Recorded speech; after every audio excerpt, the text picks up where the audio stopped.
What up guys?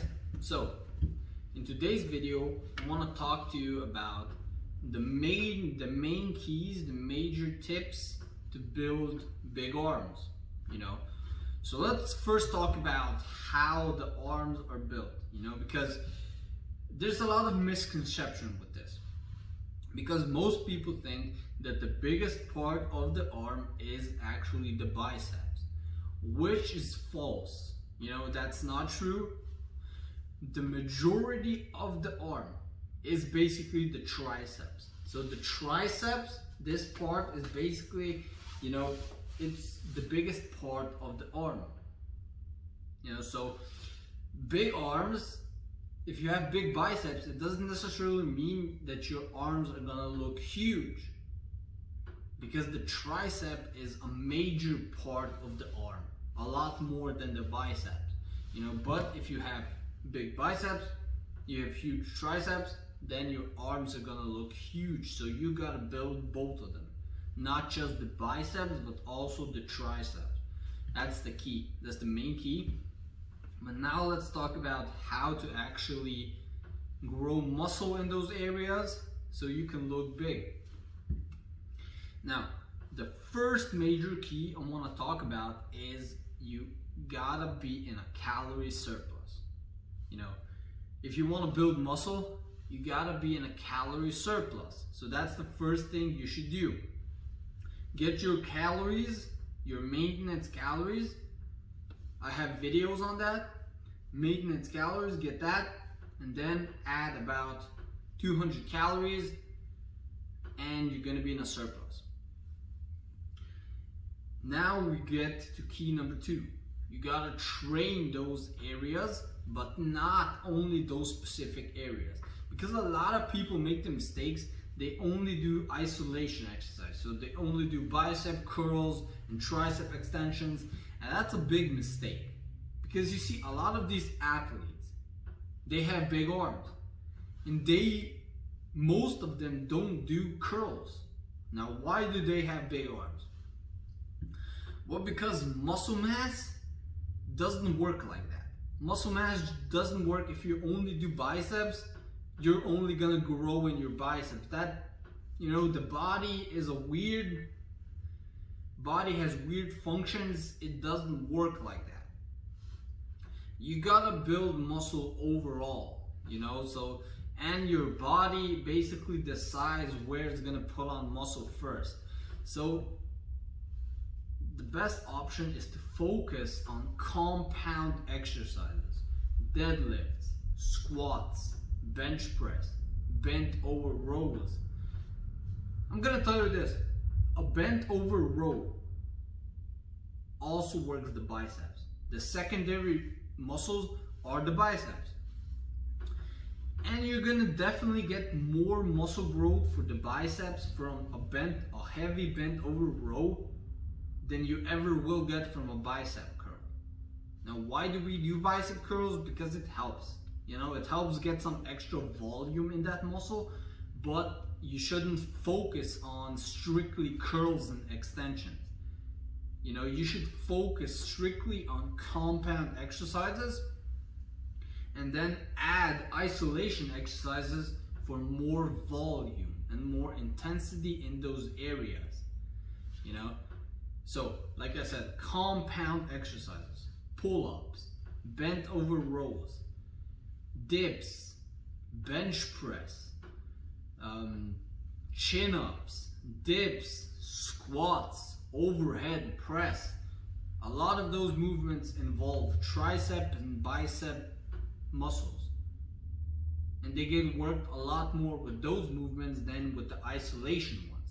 Plus, there's been numerous studies proven compounds build a lot more muscle than isolation exercises. So they are a great addition to your routine, so you can get more volume in the areas you want extra growth, but it shouldn't be the main focus. The main focus should be compound movements, and isolation should be added at the end. And with your workout routine, you gotta have adequate volume and most importantly, adequate frequency. There's been studies proven that you gotta train your arms and any other muscle at least 2 times per week. Every single body part 2 times per week. That's gonna ensure optimal muscle growth, optimal protein synthesis, and you're gonna get the most gains with that. So if you're training every muscle group less than 2 to 3 times, then your routine is not optimal, okay? So, calorie surplus, the training, and this is a very good pro tip.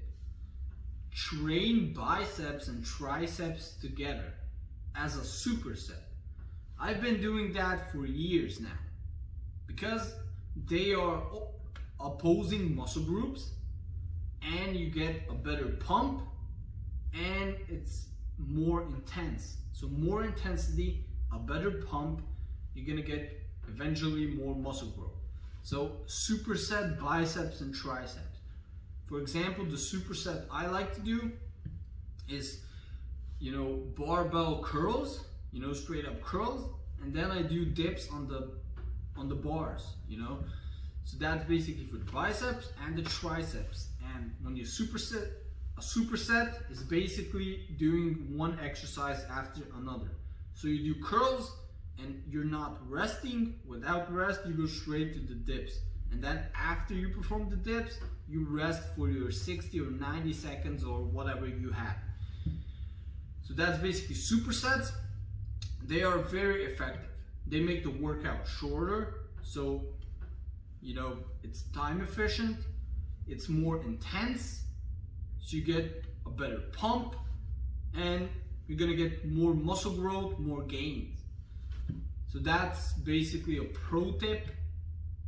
And that's basically all you need, guys. Those are the 3 most important keys to big arms. So calorie surplus, because you have to be in a calorie surplus to build muscle, and to that calorie surplus, you gotta have adequate protein. That's self-explanatory, but basically 1 gram of protein per pound of body weight, that should be more than enough. Then, like I said, the training, so volume, frequency, compound movements and isolations for more volume, and supersetting. Supersetting really helps,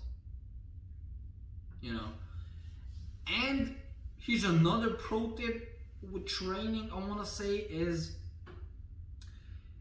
you should focus arms just like any other muscle. Like for example, when you're doing the bench press, or a lot of guys make the mistake, they use very light weights.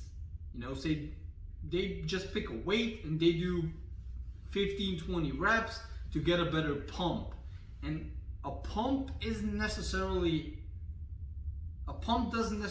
equal muscle growth. So just use the same rep range as any other muscle. So 6 to maximum 10 reps per set. That's the most efficient way. 6 to 10 reps for each muscle group. Biceps, triceps, about 4 to 5 sets. That's a good range. That's adequate volume. Resting, that's based on your choice, what's your goals. Basically 60 to 90 seconds.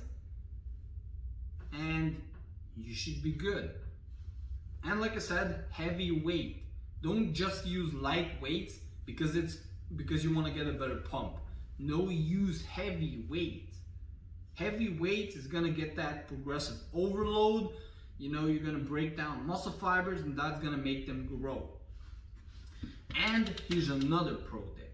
Last one, I promise. Go to failure on each set. That's what I like to do. That's my system. It works. A lot of old school pro bodybuilders did this shit, train to failure. That's gonna really make the arms grow. It's a lot more intense. And it's definitely gonna come out to more muscle growth. So to failure, I mean you can't perform another rep with perfect form. So for example, you're doing bicep curls and now you did, these are 8 reps, and now to perform the 9th rep, you gotta swing your back, you know, it's hard. That's over. That's failure. Put the bar down, go to your dips or your tricep exercise. That's failure. So train to failure in every single set. That's what I like to do, and that's what I recommend to all the clients and all the people who ask me, you know, should I go to failure? Should I do just pick a weight and do sets with that? You know, the best way is to go to failure. It's intense, you know, it really breaks down the muscle fibers. It's a lot harder on your central nervous system, but you know, you're not training every single day. If you're resting enough, training to failure in every single set is not going to be a problem. So that was it for this video, guys. I hope it really helped you out. Don't forget to like, leave a comment, and definitely subscribe. Peace out.